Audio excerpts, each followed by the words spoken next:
All right, everyone. Welcome to the next episode of Heal Thyself. Man, I'm so psyched up to be doing this. Look, I look forward to every single Friday sitting here and doing this. Look, it's become another job. It really has.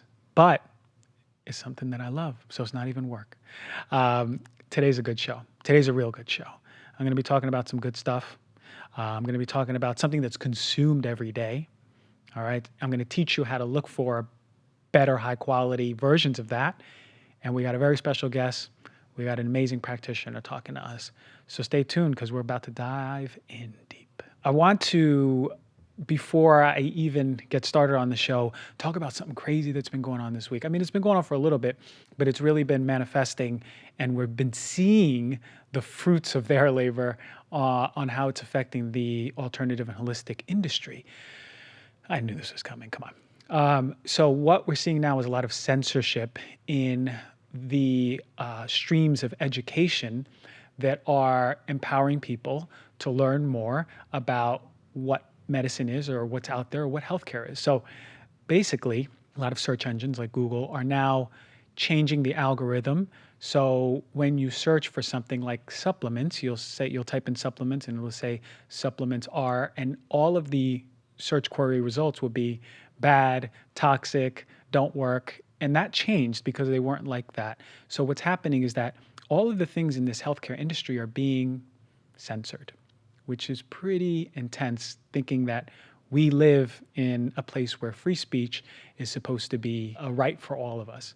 So I wanted to bring that to the surface because now we're seeing many of these websites having huge drops in engagement, huge drops in clicks, and a lot of these alternative websites are having their emails banned. So now they're not even being able to send emails. So they're really blacklisting and blackballing. Who's they? I won't talk about it. You guys just research yourself and see.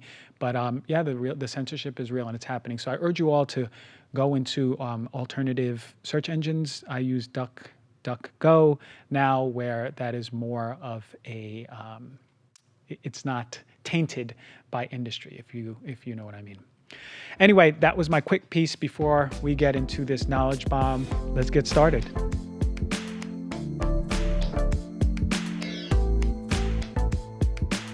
All right, for this knowledge bomb, I'm going to talk about something really important. Something really important because it is ubiquitous. Everybody drinks coffee. So why not talk about it? Is it good for me, Doc? Is it bad for me? What coffee should I be drinking? I hear a lot of good things. I hear a lot of bad things. New studies, new this. Let's iron it out. And let's find out if coffee is for us. Well, in the world, 400 billion cups of coffee are consumed per year. In the US, 64% of people drink coffee, 57% in 2016. So it's growing. It's actually steadily been growing for a little bit. And for the age group, for 25 to 39, 48% of people drink coffee. So 63% of the respondents said that they own their own drip coffee machine. So actually more people are making coffee at home than getting it outside of their home, which is surprising to me. I thought more people were getting it outside the home, but I'm not a coffee drinker. And the majority of people are drinking 3 cups on average. So 82% are drinking it at breakfast, 40% at lunch, and then 13% of those crazy people are drinking it at night. I don't understand why. But some people do, and that's okay. So coffee is chock full of caffeine, antioxidants, and diterpenes. All right, these are constituents in coffee that exhibit its therapeutic effect. So let's talk about some pros and cons, and let's put value on how strong these pros and how strong these cons are.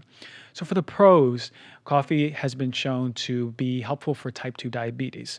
It's shown to decrease diabetes with each additional cup. Every additional cup of caffeine or decaffeinated coffee consumed in a day added basically 9% or 6% lower risk in type 2 diabetes, respectively. So that's pretty cool. The study wasn't that strong as a prospective study, but it's just interesting to see how these antioxidants can help in blood sugar regulation. There's also some but not very strong data, but some data that coffee can be preventative for liver cancer, endometrial cancer, prostate cancer, some sorts of skin cancer. But neurological disease, we are starting to see more data on. For neurological disease, we see that coffee can actually have a protective effect against it. And I'll go a little bit into it more. As far as cardiovascular disease, I mean, that's the number one killer, right? So we want to know about it. Right now, it's believed, coffee helps cardiovascular disease at 3 to 5 cups a day, and caffeinated or decaf. And basically what they saw was there's an inverse association with the total mortality or mortality from cardiovascular disease, meaning the more cups you're drinking, the lower your risk of cardiovascular disease. That's really cool because these antioxidants are exhibiting this therapeutic effect on the coronary arteries. And the studies for cardiovascular disease were initially in just a white population, but once it extended to other populations, it also held true for Americans, Japanese, Latinos. So that's really cool. Moving on, one thing that I'm big on, and I did a whole show on brain health. I'm big on just longevity of our brain, cognition, making sure that we're always sharp. That's so important throughout life. Well, in the context of cognition with coffee, there was a European study that showed reduced cognitive decline in these elderly men. So over 10 years, they followed these men and they checked their status, their cognition status for those who drank coffee at different levels. And what they saw that the least amount of decline came from those folks in the older age who were drinking 3 cups of coffee. Really cool to hear. So it was believed that coffee, in this sense, was protective against Parkinson's due to the caffeine. Okay, but what they found out in a newer study out of my alma mater, Rutgers University, they found out that basically the fatty coating, the waxy coating on the outside of the coffee bean contains a derivative of serotonin. It's called EHT. And that derivative, when it's coupled with caffeine, actually was shown to prevent the formation of these deposits in the brain that cause Alzheimer. That's so cool. And it did it at a microscopic enzymatic level, thinking that folks who are drinking 3 cups of coffee are actually preventing Alzheimer's or dementia. That's a huge thing for me on my side, okay? So that sounded good, right? Why not drink more coffee? But what about the cons? There was a meta-analysis of randomized controlled trials. Now, randomized controlled trials, when you hear it, are the best designed studies. But what you want is a meta-analysis of all of them. So this is a gathering of all of those. And so it's pretty much the highest level study. And what they saw over 12 randomized control trials is that coffee consumption over 45 days was associated with an increase in cholesterol, LDL, and triglycerides, okay, which actually ironically predisposes you towards heart disease, but then I just talked about coffee helping cardiovascular disease. So it was shown to have pronounced effects, and it was specifically in folks who drank unfiltered coffee. That's the big difference, unfiltered coffee. Well, what's unfiltered? That's when it comes in a French press, espresso, Turkish, Greek coffee. All of those are unfiltered because what they find is when you're filtering it, it usually removes those constituents that are thought to be contributed to cholesterol, LDL, triglycerides. And then the other question is, you would think, if I say this, some of you might be, all right, well, what was in the coffee? Because what if there's milk and sugar? Of course, it's going to increase cholesterol, LDL, and triglycerides. But when that was controlled for and removed, it stayed the same. That there was concern for elevation of these cardiometabolic indicators. So interesting to know. What about blood pressure? Well, raises your blood pressure, but for a very short time. Very dramatically, but for a very short time. But any studies on hypertension and coffee, that's kind of foggy. We don't really know that right now. One thing that I knew for quite a while is that there is some studies. Now, it's again a meta-analysis, meaning a gathering of all the studies, but there were observational studies, so not the strongest ones, but there is concern that coffee is connected to bladder cancer too. And the thought is because of some of the toxic ingredients that come from the roasting process, like nitrosamines, heterocyclic-amines, and PAHs. But it also has other compounds, antioxidants that are built in there that can prevent cancer. And that's the controversy behind coffee because it has many different sides to it. I think the really nice thing is that in these studies, they adjusted for the folks who were smoking. So they removed that as a confounding result or a factor to this result. So regardless, yeah, maybe there is, if you have a predisposition towards bladder cancer, you have a family history with it, then maybe cut down on the coffee. That's where I would say, at least professionally at this point. So let's think about it this way. If you have caffeine sensitivity, you're prone to jitteriness, prone to anxiety, prone towards insomnia, or irritation or mood disorders, especially when you're drinking coffee, it's probably not for you. Okay, coffee doesn't necessarily dehydrate you. That's sort of an older myth. It has a mild dehydrative effect, but not the way that we believed. Caffeine is broken down through the liver, and it goes through a pathway of enzymes called the CYP system. And what we see is that different factors can slow this down. So if you're sensitive to coffee, but you're drinking alcohol, know that alcohol decreases coffee clearance by about 36%. So if you're going to be drinking alcohol, you had a cup of coffee and you're drinking a few hours later, that coffee is still going to have its effect for quite a long time. The opposite is seen for smokers. But one thing we need to know is that we all break down coffee differently. Not everyone can drink 2 cups of coffee and have the same effects. And this holds true. You might know people drink 2 cups of coffee, they're doing fine. It's like they need another 2. Other people drink 2 cups of coffee and they're wired and they're freaking out. And that's because there's the genetic changes. And remember the system I talked about, that CYP system? Some folks have an overactive one. Some folks have an underactive one. Other folks have reduced sensitivity on receptors. So genetically speaking, just understand that if you drink a cup of coffee and you're getting jittery, it's not necessarily in your head. It may be that you have this genetic change, and you can test for that. The last part of this is the way coffee affects your adrenal glands. So basically what happens is when you drink caffeine, the molecule goes to the brain and it mimics this molecule called adenosine. And adenosine is a calming, it's calming to the system, right? It communicates in the brain and it tells the system, hey, slow down. It's what they call a CNS depressant. It's a central nervous system relaxant, all right? When we wake up, adenosine is rising, and then it peaks at night, and it's thought that this is part of the trigger for our sleep cycle to tell us to go to sleep, which is really cool. And then when we're sleeping, it decreases, and then we wake up. So again, as we know, melatonin, cortisol, it all plays a role in the way we function throughout the day for our sleep. So what happens is when caffeine in the brain binds to these receptors for adenosine, then adenosine doesn't get to do its job, and then that's increasing firing in the neurons in our brain, and then our pituitary gland in our brain's going, hey, what's going on around me? There's all this firing. I'm a little nervous. Let me tell the adrenal glands to shoot out the fight or flight hormones. That's the mechanism of how caffeine works on the brain. The problem is that when those adrenal glands are firing, right? If you're in a place of stress already, and then you're forcing coffee down your system to wake up, right? It's always concerning when I hear someone say, I need my coffee, or coffee wakes me up and then I can be able to. That's concerning because what's happening is you're already in a stress state.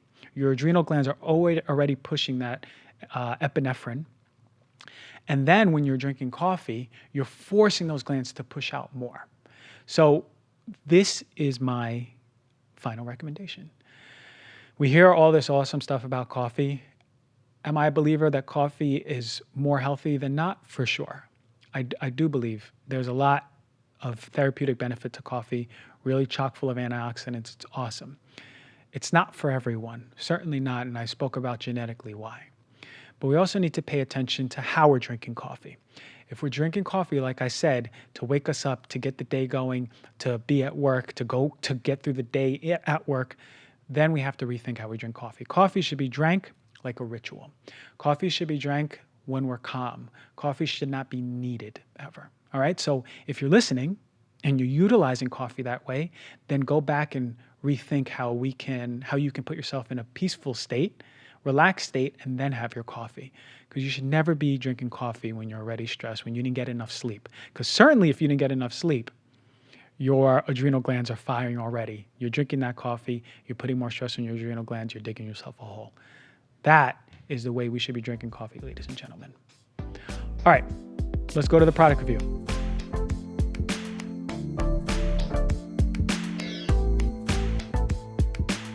Look, it's really important to pay attention to coffee quality. I cannot stress this enough. Everyone drinks coffee, no one thinks about the quality.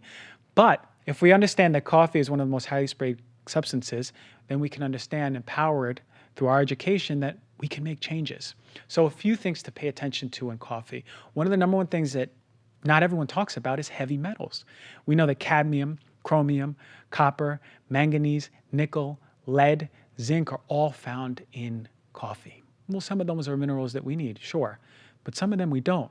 And most of those are negligibly found, but lead isn't. Lead is in there. And lead is a neurotoxin.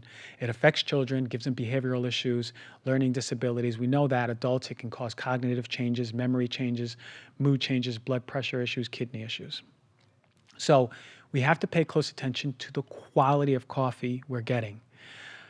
Coffee, actually, the Robusta form of coffee, what they did in a study was they used those beans to suck up lead from water. So that should show you enough that those beans are already sucking up from the ground lead. So pay close attention to that. And I'm going to go into what to look for, what to ask to make sure that you're not having this in your coffee. There's also some toxins that are formed in roasting. Ones are called acrylamide. It's supposed to be negligible in a cup of coffee. Acrylamide it does have a lot of effects on the body for sure. But what I always say is we have to think about how things add in the body, right? Coffee is not something you have once in a while. Most people drink coffee every day. So if that's the case, then we have to start paying a close attention to what is the constituents of the coffee and how it's affecting us.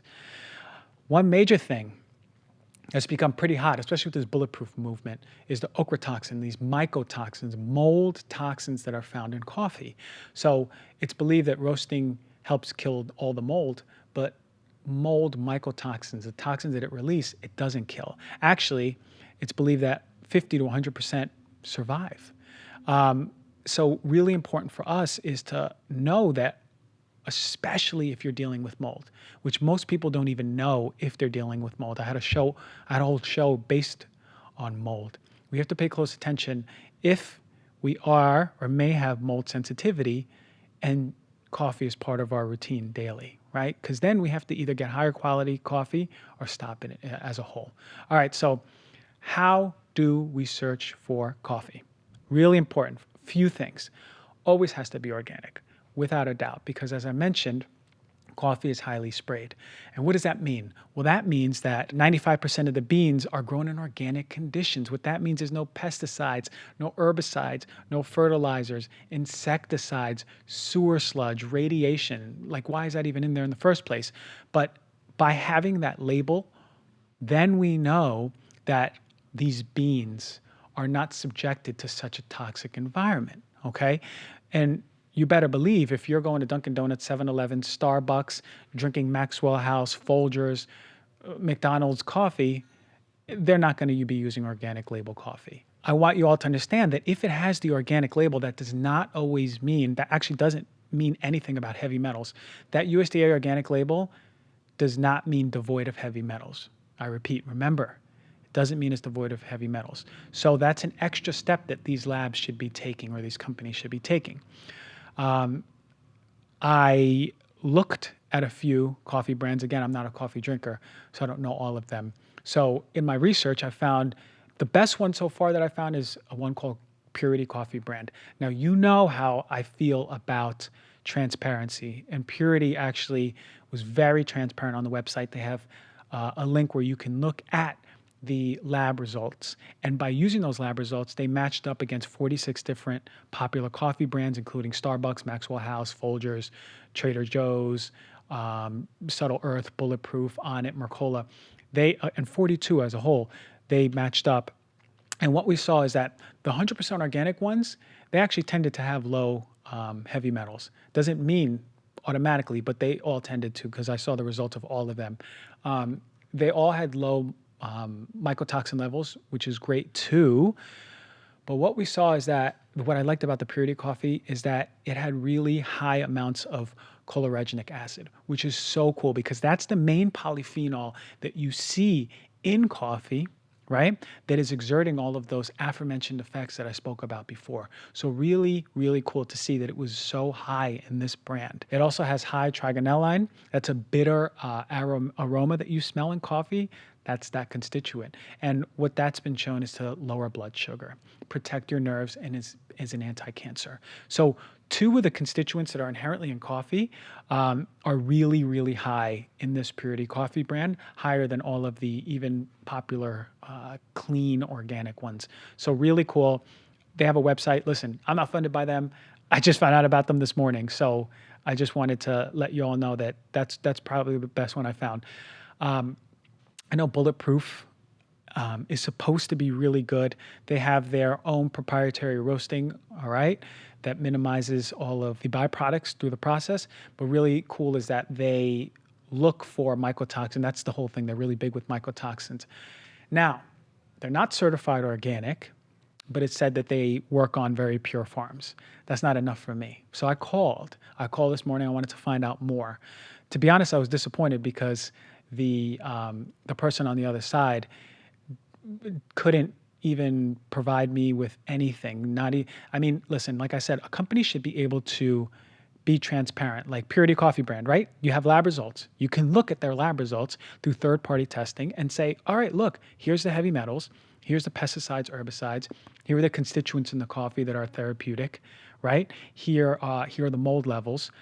And I couldn't get anything out of Bulletproof. Now, I looked online, I couldn't find it. That's the reason I called. I called hoping they'd be like, oh yeah, for sure. Look, I'll get a supervisor on the phone and I'll tell you that our Bulletproof has negligible this, negligible that, negligible that. And you know what, Dr. Gonzalez, I'm going to send it to your email.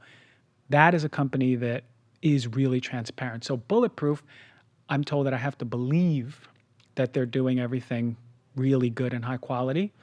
And as I said on episode 2, I have trust issues. So until someone at Bulletproof says, Dr. Gonzalez, you got to do another show and vindicate us from this, then I can't go anywhere with this. So Bulletproof, it's up in the air. Listen, it's better than Folgers. It's better than Maxwell. It's better than Starbucks. It's better than McDonald's. It's better than 7-Eleven. Because if you're getting your coffee there every single day, I assure you, product review, that would get an F across the board. So these are the take-homes. Remember, always organic label.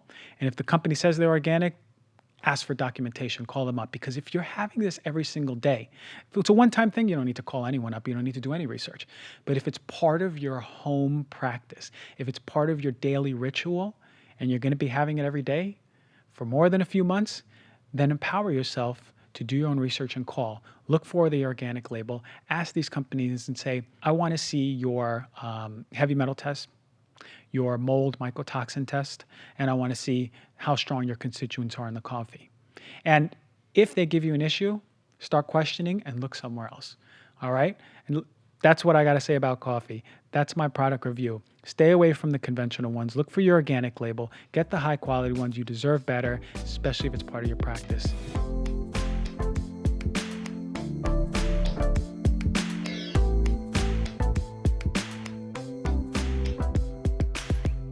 Today's special guest, I'm so excited to be having her on. We met about maybe a month ago, but I've been following her work since. So impressed, so inspired, knowing that she's helping so many people. We're really aligned, so I don't want to wait any longer to introduce Dr. Jen Esquer. Pretty good? Thanks. Yeah, no, that was really good. Yeah. Could have rolled the R a little bit more. Yeah, a little Esquer. Ooh, very nice, very nice. Yeah, thank you for coming. Yeah, thanks for having me. Yeah, and I'm glad that you live so near, so I know. you know you It's can. easy. Yeah. It's easy. Yeah. Yeah.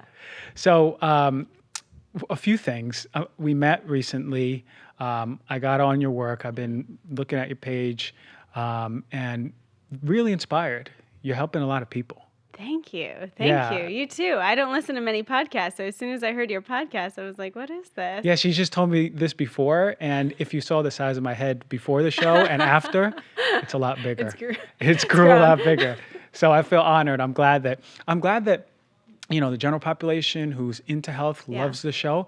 But me as a practitioner, I love hearing when practitioners are listening too. I'm like, oh Yeah, of yeah, cool. course. If you're finding, maybe learning some stuff, Yep. that's amazing. Well, I mean, and that's what I always believe is that we got to be working as one, like I'm not going to be the expert in all the things, but if I can refer people out to who I know are the experts and who I trust in all these different areas, then win, win, win all around, I love that. And that's sort of like the integrative approach I take to medicine because, man, it's like, why do we have to have so many egos in Yeah. the healthcare community and not be okay with saying, hey, I don't know anything about that really. I'm not too good at it. Go out and to this person who's an expert, but we don't want to do that, right? I know. I think it's tough for people to do that.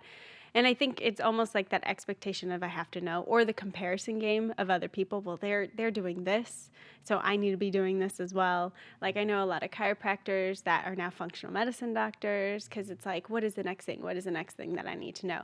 So I like, okay, how can I stay in my lane and how can I own what I know and then refer out to the people that I trust? And so that I talk about pelvic floor therapy all the time because I'm just trying to raise awareness about it because no one knows it's a thing. But I'm not I don't treat pelvic floor. I treat externally and I'll do exercises for that, but I refer out to a pelvic floor specialist. I see. And that's the amazing part is that when we could take out that ego and really focus on something to be really good at and how we can serve people instead of being okay at 15 things. Yeah, exactly. Which is like you said, everyone is like, how can I do the next thing? Yeah. What about the next thing? Oh, can I get certified in this? It kind of drives me crazy, but thank you for being a practitioner like that. Yeah, of course. Thank you. So, all right. Well, first of all, tell us about your journey, first of all. Yeah. So we can get to know you a little bit and then jump into some really good stuff. Yeah. So background, I've always been a mover. I think, I don't like the mentality of you have to hit rock bottom in order to learn. I think you can, and that's one way to learn, but there's also many other ways, and it's just by watching other people and really taking in the lessons from what other people have learned so that you continue to grow. So for me, I didn't go from, being fat to fit. I've actually my entire life. I remember this photo, I'm 5 years old posing and I'm like, oh, look at those hamstrings. I've always been, movement has been actually required in my life. Early on, we had to be in a sport it was just my parents' requirement from grade school all the way at least through high school, if not beyond. So I was a gymnast, loved movement. In high school, I really loved anatomy and learning about the body. So I was like, okay, I'm going to go into kinesiology, the study of human movement. Yeah, perfect, right? Yeah, exactly. But I didn't really know what I wanted to do. And that's when I started to become an aide in different areas, worked at a chiropractic office, I taught Pilates, I coached gymnastics, and then I was an aide at a physical therapy office. And I just was obsessed with watching how a physical therapist would just watch movement or feel movement in their hands. I'm always like, what are they feeling and what are they looking at? And I just became fascinated in being able to help someone else along their journey within their body. And that's when I was like, okay, physical therapy, that's it.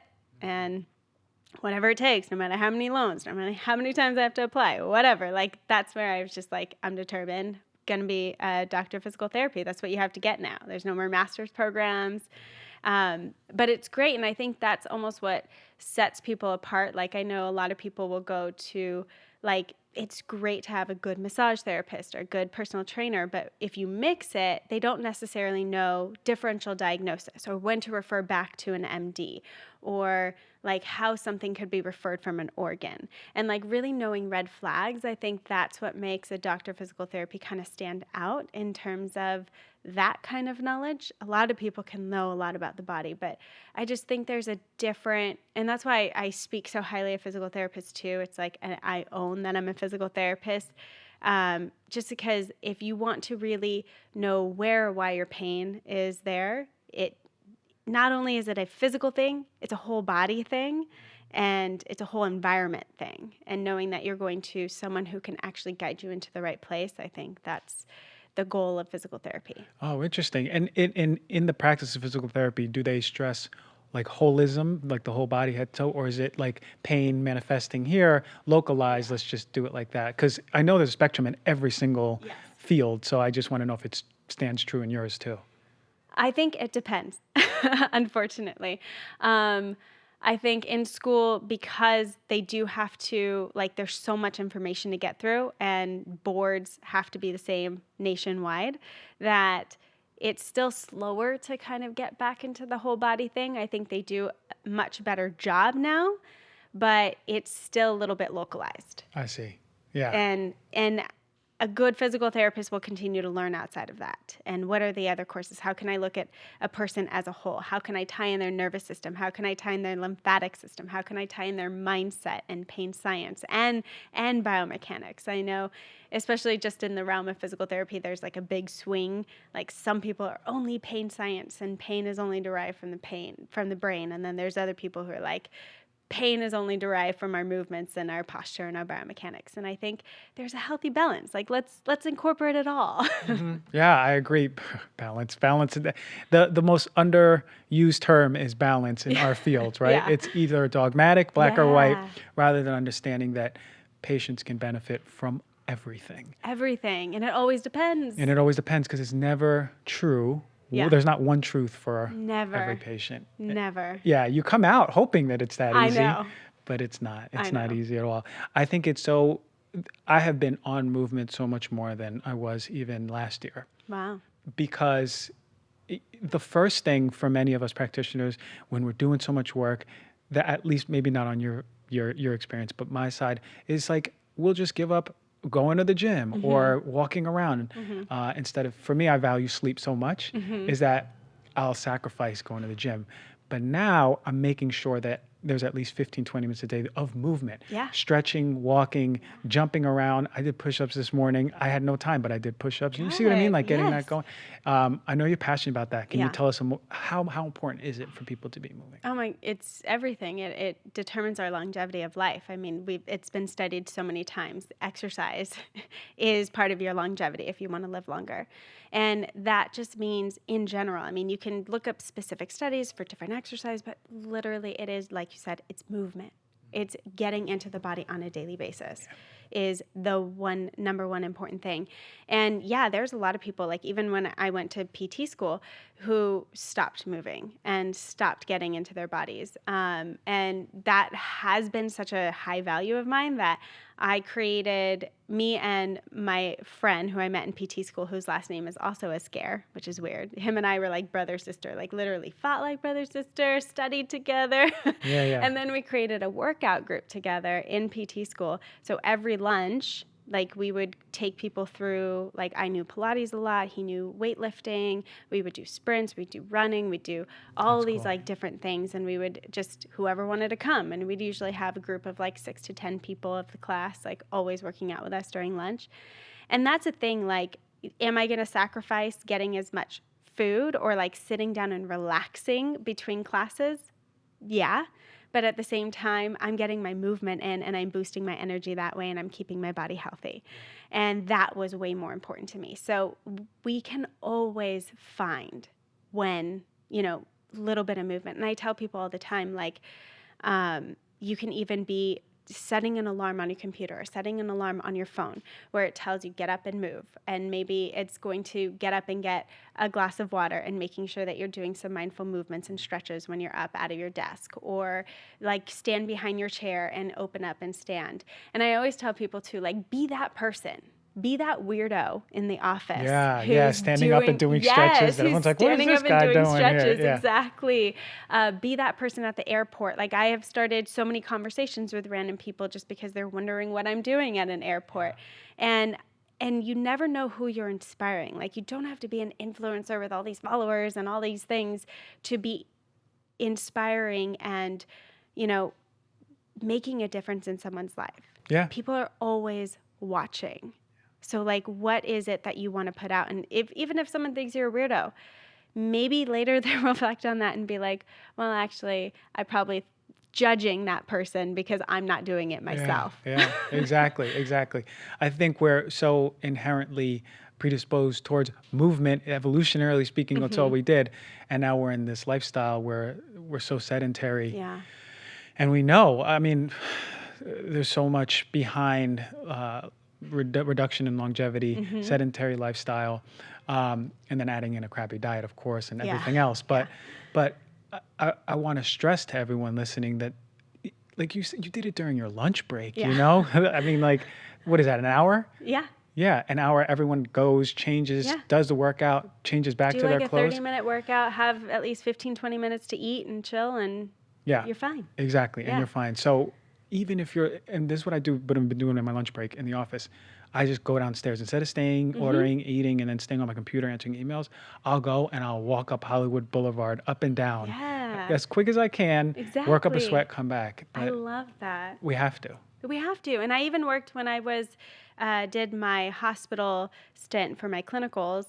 There was one older lady, another PT, who would always do the stairs all the way up to the 5th floor, all the way down. And that was her lunch break. And so I would just start going with her. And I was like, how awesome is this? Why are the other PTs even not doing this with her? Yeah, practicing what we preach. But, you know, she was doing it. And we're already walking around a hospital all day long, working with clients and working with patients, but she was mindful enough to be able to say, no, I'm going to do a specific number up and down every lunch break. And I thought that was amazing. So it's like, we can create excuses all the time, but I think when we create excuses, we're not actually in appreciation of what we have. Yeah. And we're not acknowledging that until it's too late, until someone's like, oh my God, I can't even like bend down. I can't even touch my toes. I can't even like reach overhead anymore. And we forget about these movements that we took for granted until they're gone.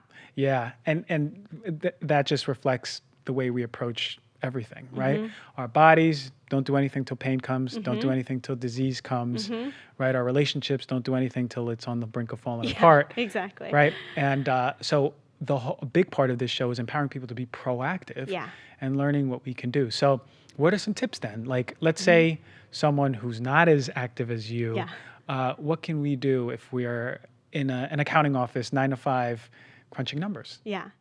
I think the first thing is like nothing is going to sustain unless you have a why behind it, right? And I mean, that's the same, like you're not going to have a podcast continuing on unless you have a why behind why you're putting it out. I'm not going to, my Instagram has organically grown through 5 years because I've maintained consistency on it every single day, putting out value that people would want to see.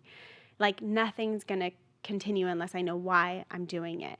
And so that's the first thing. Like it's not, I can tell you all different reasons of how you can get into your body and what you could do, but unless you know why, it's not going to be important. So like my why, like, yes, I was continuing a mover. That's always been a part of my lifestyle that was ingrained with me as a kid. But in PT school, it was actually when it like even got deeper into my being and who I was, because I saw this one guy, he has cerebral palsy and was in a wheelchair and lived completely on his own, like took care of himself, made his own bed, did his own meals, got himself around. And this is a person who has so like severe contractures and has to get around in a wheelchair. And yet he would put himself down, like watching him put on his shoes and put on his shirt. It took like 20 minutes, and it was hard to watch because you just want to help him. But he does it, and he's like, no, like, don't help me. I got this. I'm good by myself, because he's appreciating what he has. And this is what my body has to do. So this is what I'm going to do. And we don't do that. We don't appreciate what we have right now. And so if we could wake up every morning and like, oh my God, I can sit out of bed. Oh my goodness, I can touch my feet on the floor. I have legs that can hold me up. I can walk, I can move, until we get back into the appreciation of what this body is even doing for us every day. I don't think you're going to have appreciation of moving it, no matter who and how many times people tell you how. I mean, the how is everywhere, right? We're on everywhere, different ways too. Everywhere. Yeah. It's on YouTube. It's on Instagram. You can scroll through my thing. It's everywhere. But that doesn't matter unless you know why, unless you're actually appreciating what your body's able to do for you. And then beyond, I mean, even this young girl, I talk about these people all the time because I just want to ingrain it in people's head over and over again. Another young woman had junior rheumatoid arthritis, 6 surgeries in her body, could barely bend her arm to like 90 degrees, could barely open her legs, and yet she was running every day and doing yoga. Yeah. And it's like they don't focus on what they don't have. They focus on what they do have and the ability of what their body can do for them. Yeah. And that's so beautiful. And if we start to do that rather than, oh, I can't touch my toes, I can't run, I can't lift weights, I can't do this. Like, oh, my chiropractor said this is wrong, so I can't load my body. I can't, like, just move. Yeah, just move. Big time. And that's part of what I do here is I explain the importance of gratitude in the morning and saying the most basic stuff. Like, I woke up on a bed. You know what I thought about last night? I was laying on my bed and I was like, damn, if I was laying on the floor, that would suck. Yeah. Right? I was thinking about how comfortable my bed is. Oh my God. And then I thought about the blanket and I was like, well, if I didn't have a blanket, it's kind of cold in my room right now. I'd be like, that would kind of suck too.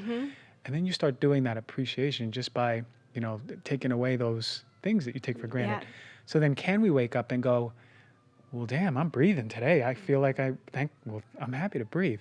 I'm happy that I'm getting up to brush my teeth, right? So the simplicity of that can go a long way with the appreciation. So I love that you 100%. say that. You have to instill why. You have to. So the why being so important, and I really appreciate you saying that because sustainability in anything, even in medicine, Yeah. why are we taking care of our health? Why do we want to change our situation?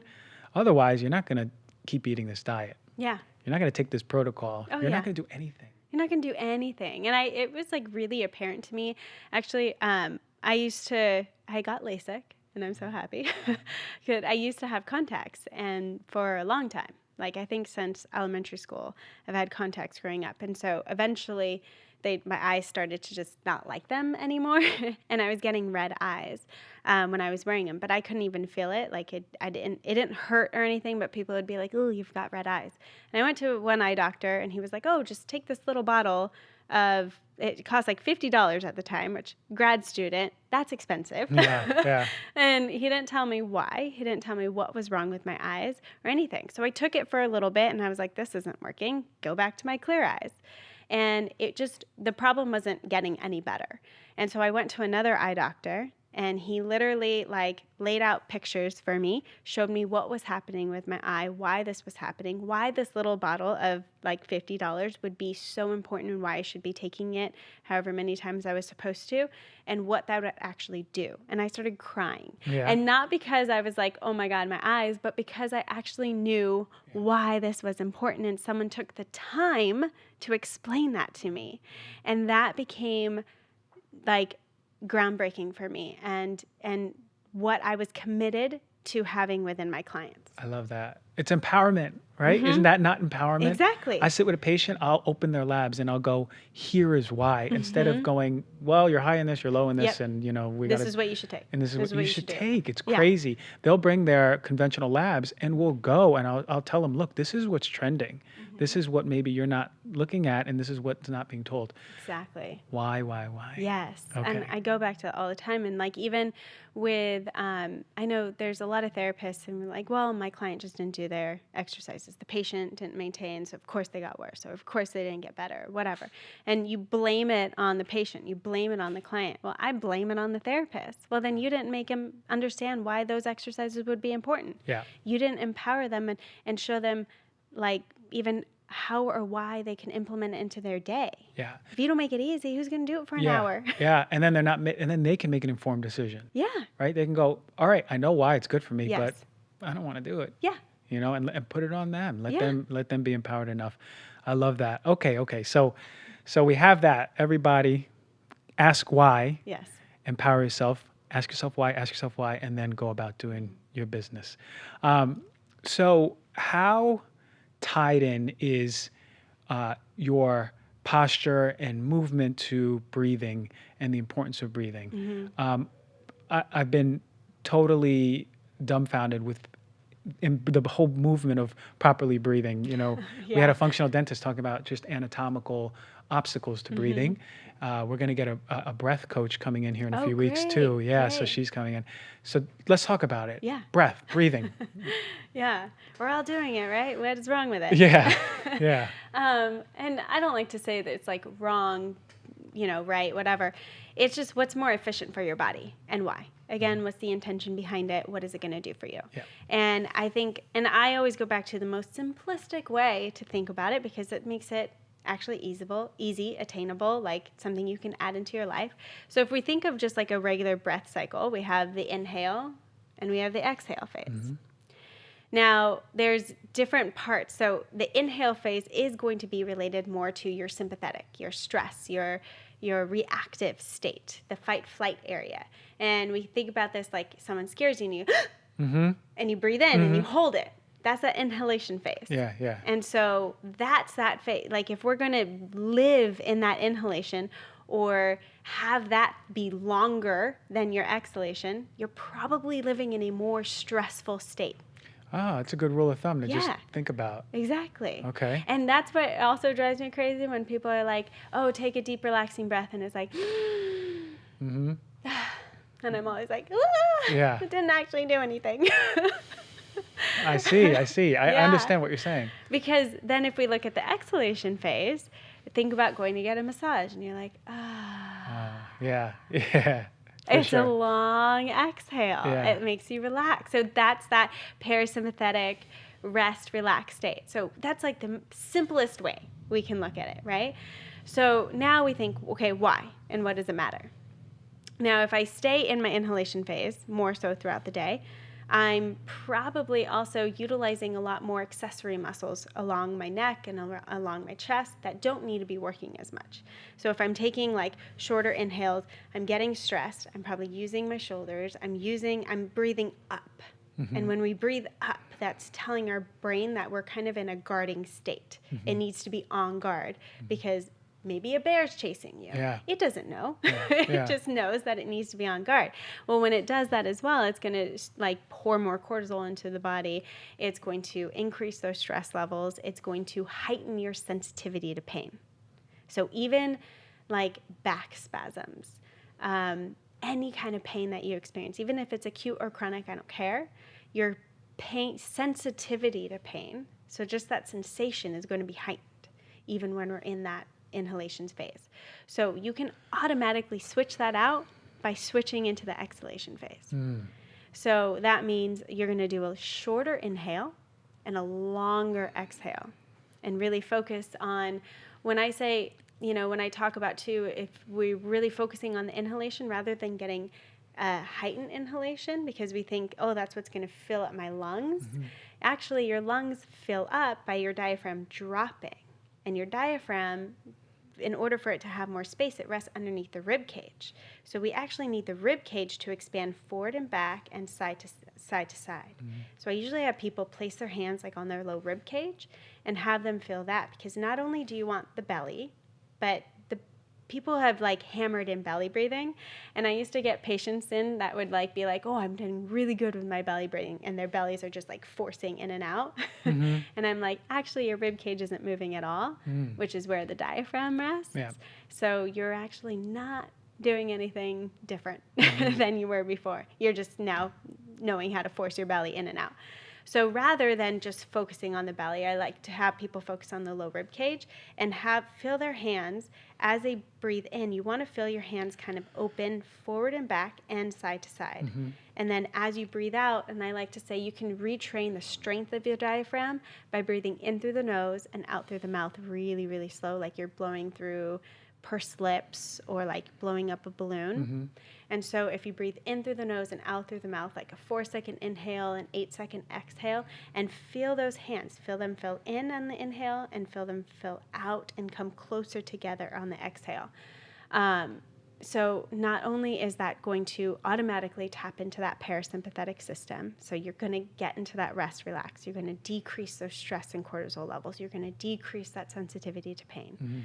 But now also you're working kind of your internal core as well. So by getting that rib cage to start to move better, you're turning on your transverse abdominis. You're kind of putting that pressure on the pelvic floor to start to learn how to how to move better and how to feel better. And so automatically you start to realign your body just by focusing on what that rib cage is doing. Oh, that's amazing. Little do you know, I've been doing that practice while this whole time we were Great. talking. That's why I was so silent. I was totally focusing on pursed lip breathing. Yeah. Everything short of the hands on the rib cage.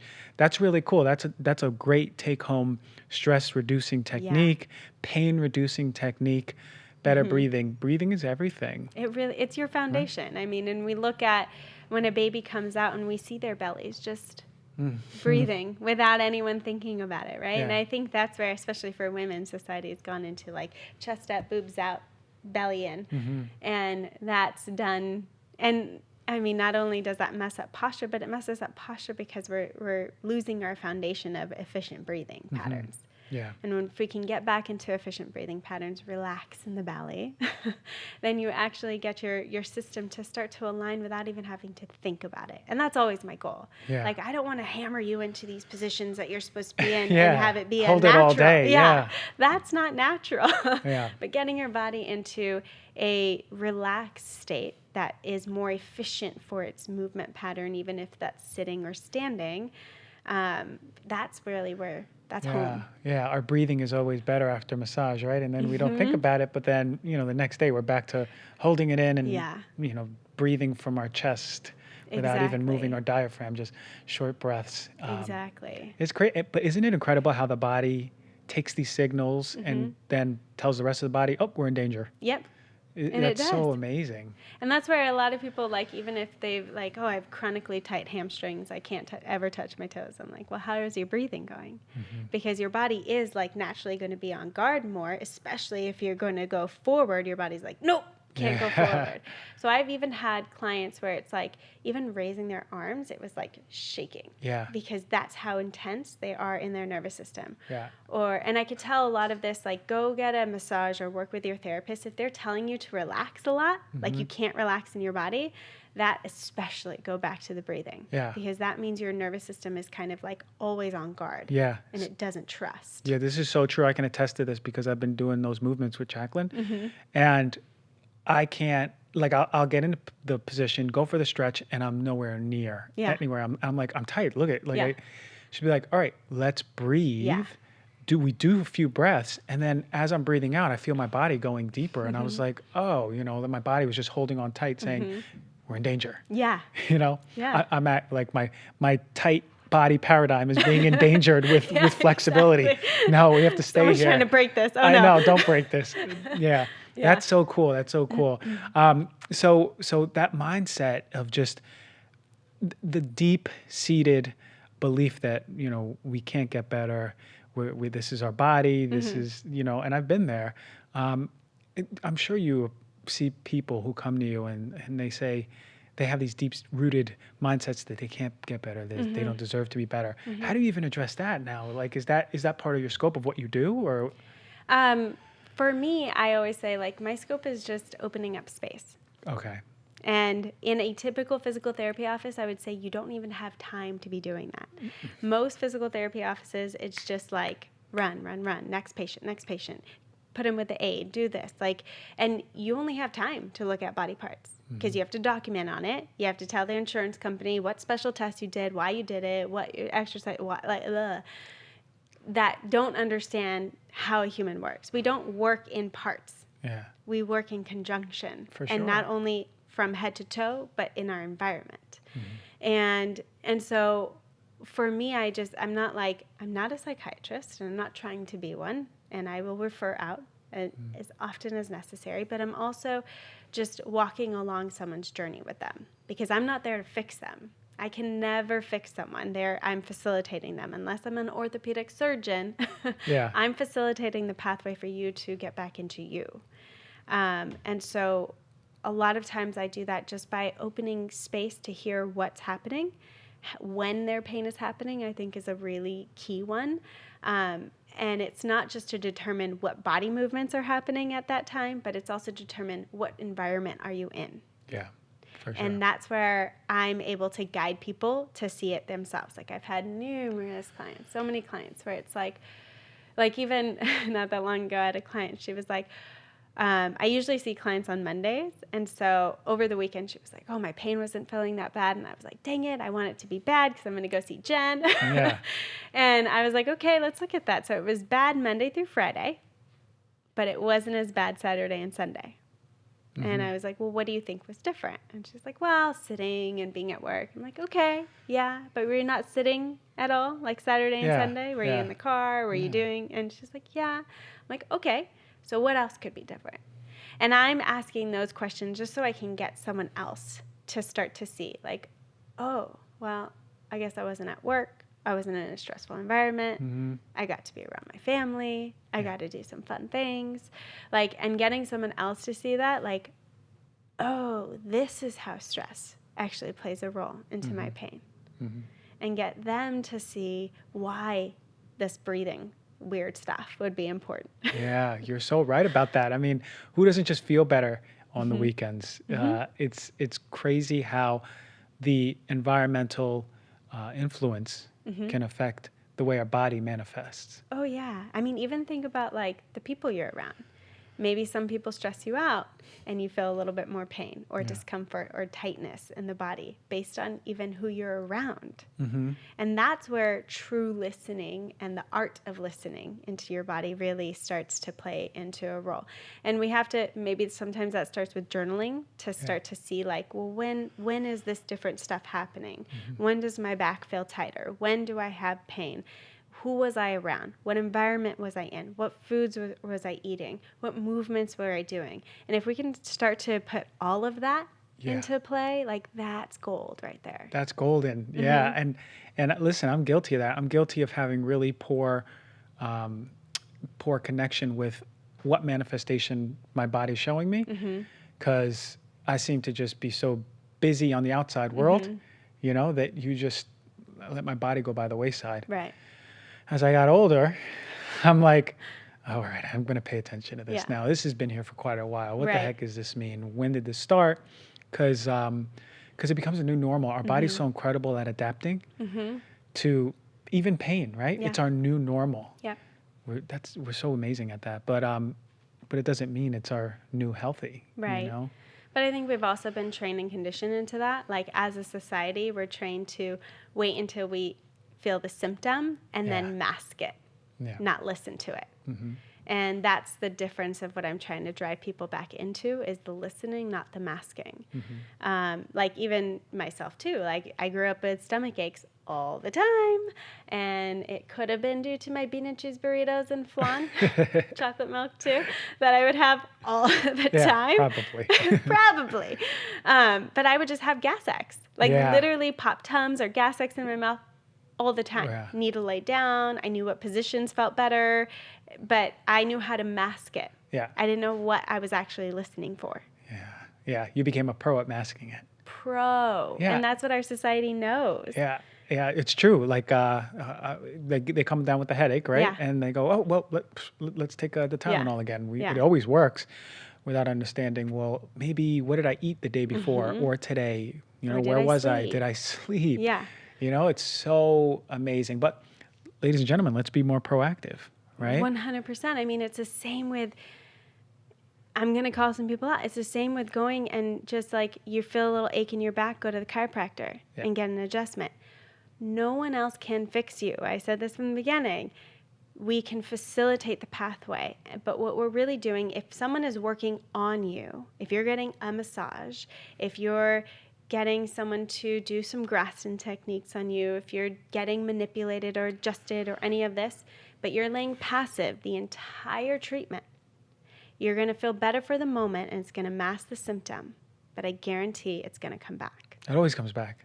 Always. I've gotten all those. It always comes back. Exactly. Right? So the true healer is saying, all right, we can help you now, but let's empower you to learn why.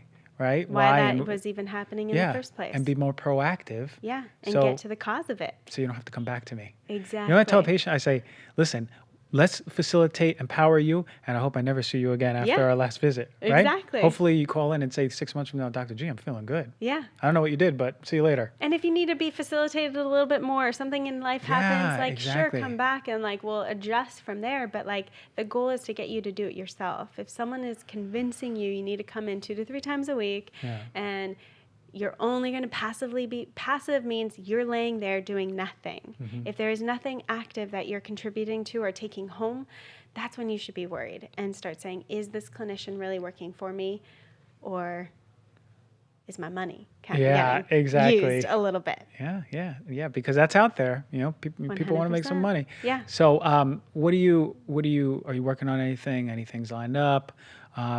Let's hear about also where people could find you. Everything. Yeah. We want to know.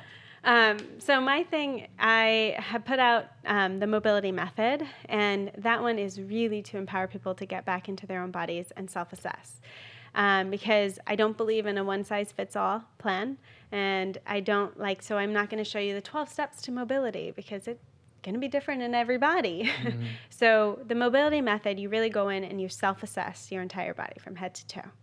And then based on your restrictions and what you find, you then there's different modules and there's different kind of guidelines. Well, if this is restricted, here are some exercises that can help. If this is restricted, here are some exercises.